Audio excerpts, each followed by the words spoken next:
A very tasty, savory snack is what we are making, dear friends. This can be made, this besan and rice save is what we are making, which can be made with easily available ingredients.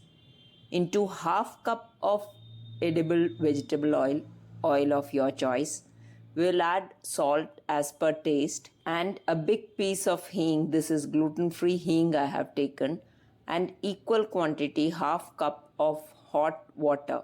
We'll mix all of these together in a big pan or a big steel utensil and incorporate some air into this emulsion. You can see there are many air bubbles when you do this for at least 3 to 4 minutes.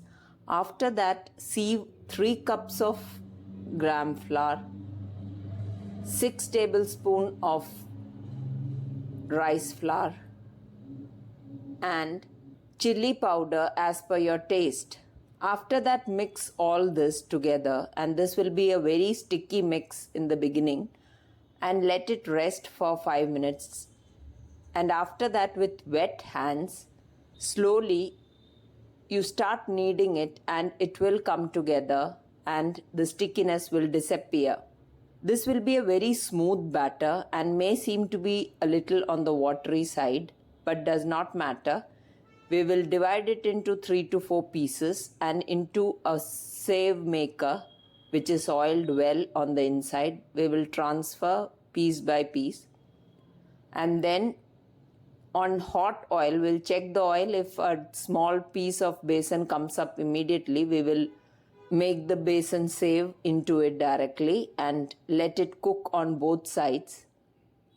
This is how it will turn out, and since it already has oil added in, it will not take any oil from the frying medium. We'll fry, as an additional this, we'll fry some peanuts.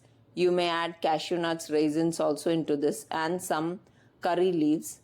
Add this into it. So this is the quantity of save which you get from 3 cups of gram flour and 6 tablespoons of rice flour. And then we will crush all this, mix it well, and keep it in an airtight container. So this is a very delicious afternoon snack which can be had any time of the day, and with chai you can have it as evening or as a crunchy accompaniment to any of your evenings. So please do try out this easy recipe, and do share and subscribe to Gluten Free India's more recipes. Thank you.